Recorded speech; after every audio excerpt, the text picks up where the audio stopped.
empírica de la teoría. Estructura típica de la investigación cuantitativa. La investigación cuantitativa es un proceso de descubrimiento creativo que sigue un itinerario o una serie de procedimientos ya consolidados por la comunidad científica. Este proceso consta de 5 fases.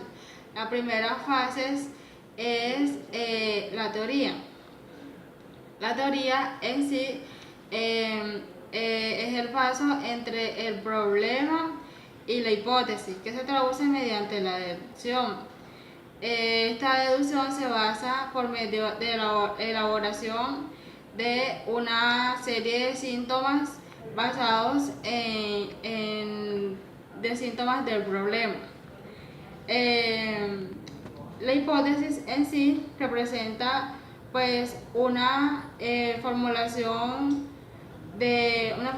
parcial de la teoría, es decir, la teoría va desde lo general y la hipótesis va hacia lo específico.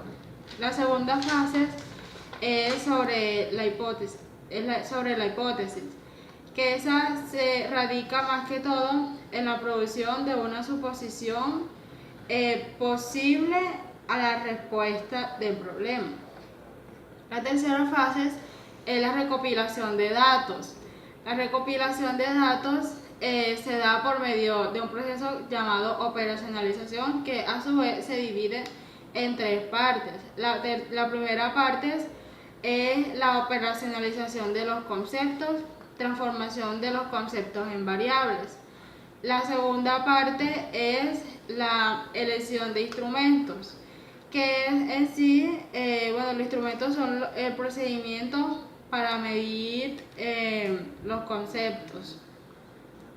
La tercera parte es el diseño de la investigación, que es a su vez un plan de trabajo que se establece en las diversas fases de la observación empírica. La cuarta fase es el análisis de datos. El análisis de datos también se llama información. Es información de datos cuando el material empírico todavía no ha sido sistematizado. Y es datos, es decir, el análisis de datos cuando la información ya está organizada de tal forma que se pueda proceder a un posible análisis. Este proceso de organización de los datos suele consistir en transformar la información por medio de una matriz de números.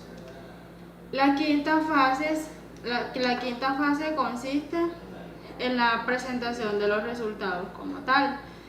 Y esta presentación de resultados se da mediante un proceso de interpretación de los datos, en el que el investigador vuelve al punto inicial, es decir, a la teoría, y consiste en comparar los resultados empíricos con la hipótesis. Hipótesis y teoría. La teoría es una proposición teórica que debe poder expresarse en hipótesis específicas. Una hipótesis es una proposición que implica una relación entre dos o más conceptos, situados a su vez en un nivel inferior de abstracción y generalidad con relación a la teoría, y que permite a su vez una traducción de esta en términos que se puedan someter a una prueba empírica. La hipótesis se divide a su vez en 2 partes. Una que es de menor abstracción o mayor concreción en términos conceptuales y su menor generalidad, y también en la provisionalidad. La provisionalidad de la hipótesis es una afirmación provisoria que se debe comprobar y que está derivada de la teoría, pero que precisa en sí en una comprobación empírica para poder ser confirmada. ¿Cómo se hace una hipótesis? La formulación de la hipótesis es que se debe emplear en términos claros y concretos. Es decir, la formulación de la hipótesis debe emplearse en términos claros y concretos, de modo que puedan ser definidos por medio de una operacionalización, en los fines en que otros investigadores puedan refutar y comprobar la hipótesis, puedan comprobar y refutar la investigación realizada. Por lo tanto, toda hipótesis debe estar sujeta a unas referencias y a una constatación empírica. Por otra parte, debe ser una investigación objetiva y no se puede incluir en ella juicios de valor, sino que simplemente se debe plantear tal como el investigador objetivamente postule el fenómeno estudiado, así como se presenta en la realidad. Por otro lado, es importante aclarar que la formulación de la hipótesis es la especificidad, de tal modo que se determinen los indicadores para emplear por medio de variables estudiadas. Las hipótesis deben ser redactadas de la siguiente manera. Las hipótesis deben ser concretas, deben utilizar signos claros y sencillos. Las hipótesis deben ser objetivas. En las hipótesis no se pueden utilizar juicios de valor. Deben ser provisorias, es decir, se deben comprobar y afirmar. Las hipótesis deben ser bastante específicas. Las hipótesis deben ser explicadas y bastante descritas. Deben ser susceptibles a la verificación, es decir, que se pueda verificar completamente, y debe de tener una relación entre dos o más variables, y a su vez deben poderse redactar de una forma bastante clara y expresiva. Ya. Las variables son aquellas que varían o pueden variar. Se trata de algo inconstante, inmutable. Entre otras palabras, son propiedades o características o atributos que se dan en grado o modalidades en diferentes personas, y por ello se derivan grupos o categorías sociales. Así son las variables: sexo, edad, ocupación, educación. Tipos de variables: variables cualitativas y variables cuantitativas. Las variables cualitativas se expresan en distintas cualidades, se atribuyen a cualidades de un fenómeno. Las variables cuantitativas se enuncian mediante cantidades numéricas. En las características o propiedades pueden representarse en diferentes grados de intensidad, es decir, emiten escalas numéricas de medición. Las variables cualitativas pueden ser nominales u ordinales. Cualitativas nominales: variables que se describen con palabras o números. Variables cualitativas ordinales: variables que admiten graduaciones jerárquicas, pero pueden ser sin cuantificar. Las variables cuantitativas o cardinales emiten en su estudio todas las operaciones matemáticas. En estas pueden ser continuas o discontinuas. Las cuantitativas continuas: el valor de la variable emite infinitas posibilidades de números reales y en las fracciones que tienen sentido. Las continuas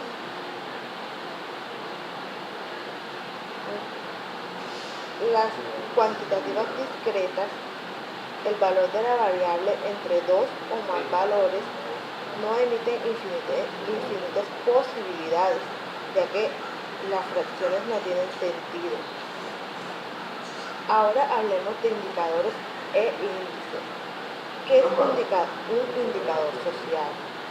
Es una medida o un resumen de referencia estadística, referente a cantidad o magnitudes de un conjunto de parámetros o atribuciones de una sociedad, permitiendo ubicar o clasificar unidades de análisis. También son magnitudes para utilizar efectivamente en la ejecución de un proyecto. Ahora hablemos de índices. Pueden tratarse por los indicadores que se utilizan en la definición operacional de una variable. Bueno, los ejemplos de índice de infancia. Está el número de niños de 0 a 14 años por cada 100 habitantes, desde el 1 de enero del 2002 hasta el 1 de enero del 2001, con una población de 0 a 14 años, y el total de la población serían 100. A nivel del Estado español, de cada 100 personas que viven en España, 14,1 tienen una edad comprendida entre los 0 hasta los 14 años. Hay que destacar un significado de descenso de 5 décimas en este índice del transcurso de los 2 años. En el índice de la juventud, el número de jóvenes de 15 a 29 años por cada 100 habitantes, con fecha de referencia 1 de enero de 2002 hasta el 1 de enero del 2001, con una población de 15 a 29 años, total 100. En el conjunto del territorio nacional del 1 de enero de 2002, el índice de la juventud era uno de 22,4%, 7 décimas por debajo del dato de hace 2 años, con un índice de dependencia infantil. El número de niños de 0 a 14 años por cada 100 adultos en edad de trabajar, de 15 hasta los 64 años, con fecha de referencia 1 de enero de 2002 hasta el 1 de enero de 2001. La población de 0 a 14 años, con una población de 15 a 64 años, total 100. Bueno, por otra parte tenemos lo que es la medición, y pues nos dice que porque es importante la medida. La medida es necesaria y surge por la necesidad de medir el tiempo y las relaciones de intercambio debidas al comercio. Según el diccionario de la Real Academia Española, la medición es comparar una cantidad con su respectiva unidad, con el fin de averiguar cuántas veces la segunda es contenida por la primera. El resultado de una medida es asociado por 3 entidades, las cuales son magnitud, unidad y precisión. En la magnitud, que también puede ser llamada por dimensiones, hace referencia a aspectos apreciables por los sentidos, como lo son el tamaño, el peso, entre otros. En la unidad, que también suele ser dimensiones, se hace referencia a los patrones que son utilizados, por lo menos los kilómetros, los milímetros, los segundos, entre otros. Y una precisión normalmente es entendida como una incertidumbre del 50% en la última cifra significativa. Esta se refiere al redondeo de la cifra posterior a la última significativa. Si la medida es objetiva, no depende del observador, y si todos coinciden en la medida, se le llama magnitud física al tiempo, a la longitud y a la temperatura. En el error de las mediciones, la medición pues atañe a las propiedades de los objetos, no a los mismos objetos. Por ejemplo, si nosotros tenemos un palo, podríamos medir, saber su longitud, peso, diámetro y la dureza. Este es el error. Podemos no saber qué es un palo, pero sí podemos saber cómo es. También otro ejemplo serían las características de las personas.